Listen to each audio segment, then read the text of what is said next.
Благодарам, почитувани колеги. Само за информација на јавноста, имаме седница и разговараме во однос на ребалансот предложен од Министерството за финансии за 2018 година. Паралелно во другата просторија се одвива Комисија за уставни прашања, каде што се уставните измени.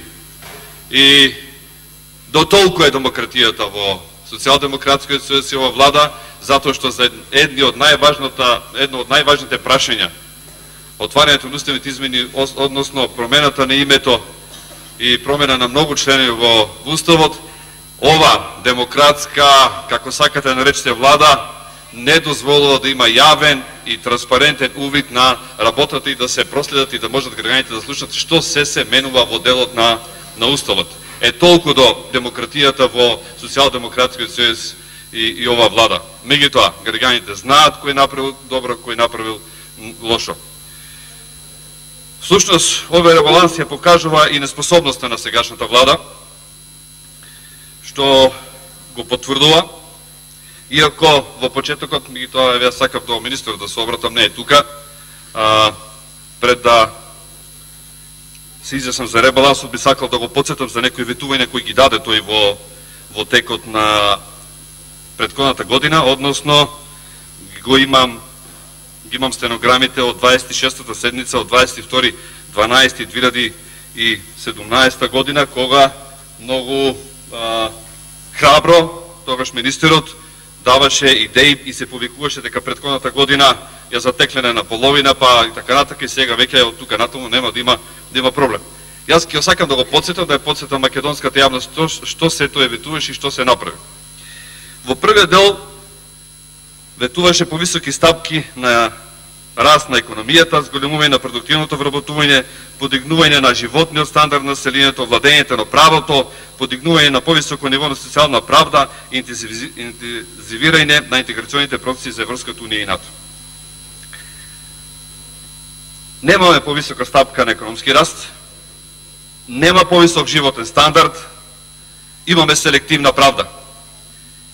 Освен што го менувате името, ова влада ништо друго не направи. А тоа не го ветувавте ни за време на програмата кога ја нудевте предизборна, нити за време на буџетот.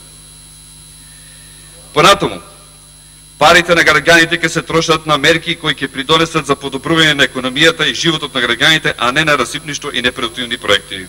Тоа го ветуваше министерот. Сега што се случи? Сведоци сме дека во делот на непродуктивни проекти или така, владата купи за 1,5 милион евра лубриканти. Од квалитетните, како што кажуваше колегата Павле Богов, ти биле квалитетни, имало и понеквалитетни.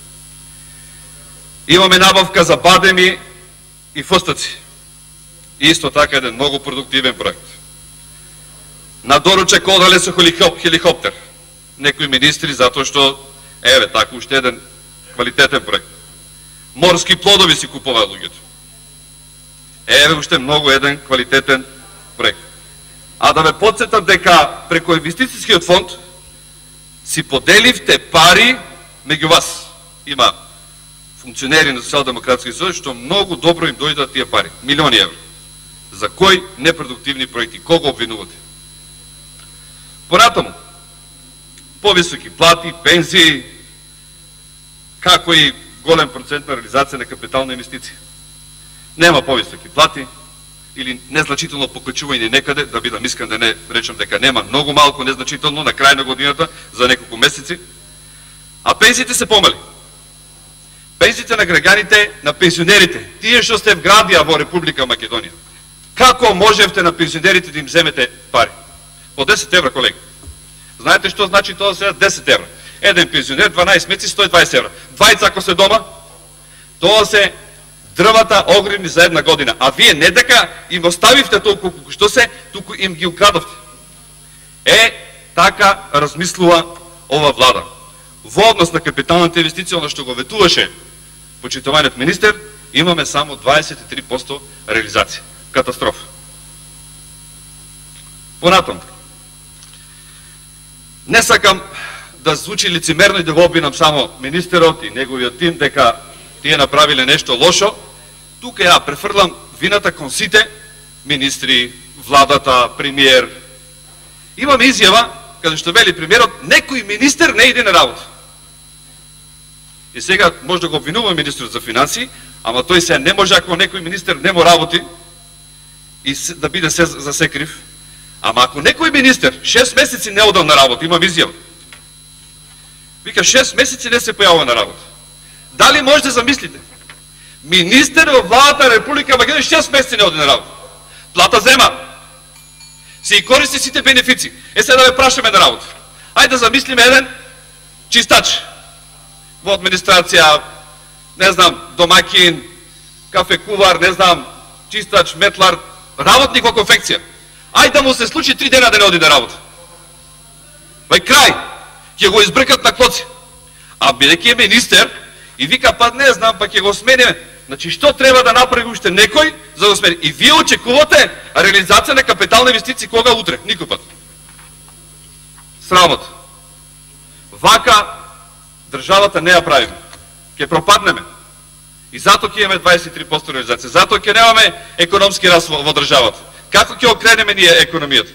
Со фстици купување, со бадеми купување, со морски плодови, со лубриканти. А за трето дете нема. Ги сопрете парите за трето дете. Шо вика еден, секај да ги враќаме децата. Страшна работа. До тамо дојде. Да го сопрат проектот, пари, субвенции за трето дете. Почитувани, во мали и отворени економии, како што е нашата, основен развоен индикатор во буџетот се капиталните инвестиции. Значи, високи стапки на реализирани капитални инвестиции. Високи апсолутни износи на капитални инвестиции значат развој во економијата. Високи апсолутни износи на капитални инвестиции во буџетот значат развоен буџет. Овде за жал сме најслаби. За 2018 година, со 39.2018, реализирани се само 23% од капиталните инвестиции кои вие сами ги проектиравте. Ова значи дека во економијата нема развој и годината ќе ја завршиме со мене, според мој проценки и информација од луѓе што ја разберат економијата, со помалку од 2% бруто домашен производ. Меѓутоа со намерата, со овој ребаланс, да се помогне на локалните самоуправи, ги стопирате можностите да се реализираат поголем број на капитални инвестиции во сите области. Со ребалансот за буџет за 2018 година планирате во најголем дел да ги отплатите долговите на локалните самоуправи. Би сакал сега тука да направам една споредба. Од Штипсум и на Штип ќе му се дадат можности во средства 8.390.513 денари. 8 милиона. Сега вака, вели за Куманово, 233 милиона, 130.021. Само да ве подсетам, проектирани се некаде околу 50 милиона евра да се вратат. Охрид, 971 милиона. Струмица, 126 милиона. Тетово, 918 милиона. Шо работеле, тоа е прашањето. Трошеле пари. Каде ги трошеле парите? За фастъци, за возење со авиони, со хеликоптери, си купувале луксузни возила. Не критикувавте нас. ВМРО ДПМН, го критикувавте нашиот премиер. 300 само спортски објекти имаме направено. Патишта, болници и така натака. Ако не беше ВМРО ДПМН, немаше каде дојдете по патиштата. Немаше каде децата да ви учат. Субвенции за земјоделците немаше. Да го заокружам овој дел. Или вкупно 2 милиарди 249 милиона. Што значи тоа? Ако се вкупниот трансфер на пари е 3 милиарди, останува и нешто, останува 1 милиарда. Значи само овие 4 општини толку треба да му вратат. Така да приказната дека враќаат за општини каде што биле градоначалници од ВМРО ДПМН не е точно. Си ги враќате парите за вашите градоначалници каде што е задолжиле општината. И тоа треба да му го објасните на граѓаните. И од тоа не се бега. Од бројките, почитувани колеги, не се бега. Еве, овие се ваши податци. ваши кои ги дадат тука во службите.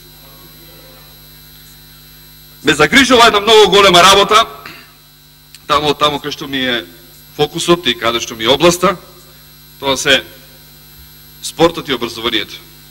Од таму дојдовте да кратите, од децата, на пензионерите зимате. На земјоделците зимате. Има штети неплатени уште. Од 2015 година штетите од поплавите во Лакавичкиот дел не се платени. Кажете таму на некој да ги плати, а вам ми се молам. Срамота е. 50 милиона денари од спортот. До таму дојдете од спортот да зимате. Од образованието, од дечињата, од децата, училиштата, таму кај што треба се градат. Срамота е. 350 милиона. И како држава ќе правиме ние? И сега му текнала на некој неразбран градоначалник, си трошел на фстци, на кафански сметки, така натака, сега ќе му ги покриеме кафанските сметки ние на градоначалникот од Куманово, или на тој што ги направи сметките во Охрид. Што сум му јас крив? Дали вака ќе ги стимулираме градоначалниците да работат? Ова е многу лоша практика.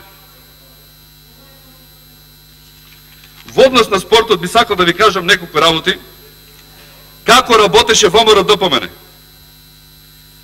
Со проектот за обезбедување на средства преку финансирање и издвојување од добивките на среќа и од добивките на игри и со ограничено ослободување данок на добивка на компаниите, се створи огромна можност и граѓаните, спортистите чувствуваат сега многу повеќе средства. Тоа ќе ги прашате, ќе видите дека се овозможи многу. Јас ги следам како се движат настапите ниви на европските светските првенства, имаме евидентни резултати. Затоа што владата на ВМРО ДПМН 2016 година направи суштински револуционерни измени во делот на финансирањето на тие спортски друженија. И сега имаме многу високи резултати. Имаме средства и се благодарни луѓето. Во тој дел исто работевме многу и се обезбедија некаде се направија 300 во тој период 300 спортски објекти од затворен карактер и така натаму. Последната година 7 милиона евра имавме планирани инвестиции во ова. Вие оваа година имате 100 милиона денари, некаде околу ќе му дојде тамо 1,5 милиона, од кои половината ги кратите. Во периодот на ВМРО ДПМН од 50 до 60 спортски објекти се градеа во текот на годината. Сега не гледаме ни еден, не сум слушнал. Сериозен проблем е, луѓе. Ако вака ние може ви изгледа театрално и така натака, сериозен проблем. Значи, вие што правите?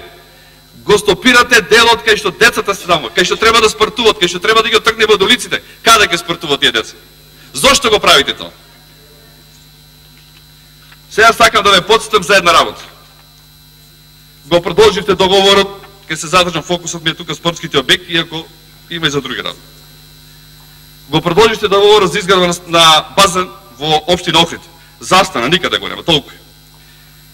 И ветувавте во Шутори заради дека ќе правите спортска сала, го продолживте договорот и тука застана работите. Ветувавте 16 затворени пливачки базени. Значи, освен идеен проект, немате ништо. Скица. Значи, тоа е да го нацрташ, да земам се да рацатам, базен како ќе си играт во дворо, а тие се предвидени 3 милиона денари, знаете колку е? 5 на 5. Се што ќе правиме тамо, жабите ќе играт во тие базенти. Или правите базен или не си играте со играчки силовите. Не си играте со интелигенцијата на луѓето. 16 базени со скица нацртани. Се што правиме? Кога? Никогаш. Ова динамика никогаш. Ќе ви заврши мандатот, 3 години сте власт. 3 години сте власт, мандатот ќе ви заврши до година и што ќе се пофалите на луѓето? Направивме многу. Го сменивме името на државата. Го сменивме името на државата и завршиме работа. Фитнес зони. Во наше време се градеа по 12. Ова година, еве, да бидам искрен, имате 3 направени. 3 за ова година. Велите ќе градите дом на спортот. Колку ќе чини, каде ќе биде, што ќе биде, никаде го нема. Како ќе го биде? Ги собравте парите од таму, ги сопревте. И тоа што се планираше, и тоа е застанато. Понатаму сакам да ве потсетам за една работа, иако е надвор од темата, почитуван заменик, размислите да правиш реформа за данок, многу големи реакции. Ве молам, кажувам, еве, на Костене јавно, кажувам, па макар демантирайте ме. Реформа која ќе влие на 1% од граѓаните не е ни реформа. Што ќе направи? Ќе дојде законот само на дневен ред. Да, само за това чисто да искористам зорничка. Да, ве разбирам. Најзасегнатата група на граѓани во введувањето на прогресивниот начин на одоночување на приходите на граѓаните се токму средната класа на граѓани, која најмногу ни недостасува во општеството, тоест универзитетските професори, доктори специјалисти, IT специјалисти, кои секојдневно масовно се иселуваат од државата. Ова ќе биде дополнителен мотив за нови иселувања. За бизнес секторот пак ќе биде дополнителен мотив за изнаоѓање на најразлични облици на даночна евазија, даночно затајување, зголемување на сивата економија. Луѓе, ве молам, немојте. Ова што го правите не е во ред. Консултирајте се со стручната јавност. Ние вака кога зборуваме, испаѓа дека, нели, условно ова не чини, тоа не чини, така натака и така натака. Јас ве замолувам, водете сметка ќе има таму сериозен проблем. Или објаснете ако имате некоја друга намера. Нек ни разговара со едни луѓе што имат инвестиции тука од страна. Вика ќе си селиме сите во Бугарија и Романија. Не ни одговара. Ако е идејата да ги иселите луѓето, гледате се зашто. Нашата влада како работеше економски. Може и да учите малку. Се крена вработувањето од 2006 колега до 2016, само ова да го знаеш. 172.000 вработувања имаше нови во државата. Тогаш имаше регистрирано 250.000 возила, сега има преку 500.000 регистрирани возила во државата. Платата беше 12.000 денари просечен личен доход. Сега има преку 24.000 денари. Не е тоа случајно. Не е случајно затоа што недостатокот на работна сила си ја крена платата. А ова што ќе направите? Ќе ги затворите. Има најава и Дженсен, Мети и Джонсон Контрол да се заменат од тука. Многу фирми и компании да се заменат. Зошто? Да нема вработување, да можат кај големите бизнисмени да се вработуваат или да биде поевтина работна сила. Тоа ви е единствено. Да немат луѓето работа. Да се иселуваат од тука. Ама ние тоа го предупредуваме, кога и да дое, ние ќе го смениме, тоа нема да дозволиме. Почитувана заменик министер, јас интервениравме со колегата Никола Мицински со неколку амандмани во делот. Жалам што нити еден за Штип, општина Карвинци, поднесував нешто во делот и со Свети Николе, и за Скопје, така натака. Барем еден амандман да ни освоите. Знам дека имате ребаланс и така натака. Можност беше воедно и да се кажи, да се предупреди, да ве предупредиме за следниот буџет кога ќе дојде. И тоа зошто се прави сега ребаланс, а за една недела ќе имаме буџет, неразбирливо малку, меѓутоа тоа останува на вас. Сакам да ве замолам. Не е тука министер за финансии, пренесете му, нека чуе и премиерот. Динамиката на изградбата на патот од Штип, кој ВМРО допомене го проектираше, го доведе во крајна фаза, многу е мала динамиката, се плашам дека нити крајниот рок декември нема да биде. Гледам дека по градежните активности многу уште треба да се прави. Патот кон Кочани исто така е стопиран. Клиничката болница исто така се стопира. Веќе неколку години сите тие проекти така се застарати и има сериозен проблем. Значи ве молам, тие некои објекти ќе морат да се направат независно. Ние сме ги почнале 90% сме ги завршили, вие ќе се сликате, ќе играте ора таму по тунелите независно. Меѓутоа граѓаните ќе го добијат бенефитот. Еве сега патот Демиркапе Смоквица, што убаво. Луѓето тап си одат до Гевгелија, немат никој проблем. Односно, од Гевгелија до Куманово луѓето имат автопат и кога ќе влезе некој во Македонија ќе види држава стокмена како што треба, се гледа преку патиштата. А тоа не беше основниот фокус кога го правевме. Така да ќе ве молам, имајте го врти до тоа. Меѓутоа да потсетам дека баравме амандмани за Карорма, за Вратешка, за Парналија, за Ебиплија, Јунузлија, Кепекчелија, Калузлија. Баравме проекти за Горно Тројгерци, баравме проекти за Почивалово, баравме проекти за Степанци, баравме проекти за Таринци, за Долни Балван, за Горни Балван, баравме проекти за Радајне, село Оџалија, баравме проекти за Карбинци, баравме проекти за исто така за Горни Балван, баравме проекти за општина Штип, за мерите, пребег, тоа се населби во околината на Штип, за водовод и така натака. Баравме да се продолжи постапката во делот на гасификацијата. Застанавте тука, тоа е еден проект, исто така владата на ВМРО допомне го донесе тука до дворот, вие го стопиравте, не знаете како да го продолжите. Значи, баравме проекти за Почивалов, за училиште, за пат, за спортска сала во училиштето во Три Чешми, Гоце Делчев, значи за студентски дом во Штип и така натака. Баравме да се реконструира пругата Велес Кочани. и така натаму. Значи, ве молам за сите овие барања останавте глуви. Меѓутоа, јас ќе ви ги доставам и во следниот буџет ние ќе интервенираме, ќе ве молам да го земете опред, затоа што чувствуваме дека ние штипјани сме загрозени од ова влада, буквално, само една да завршам мислата, ова влада буквално како да го исфрли штипот од неговата агенда за проекти и за кадри. Тоа ги нема буквално никаде. Благодарам.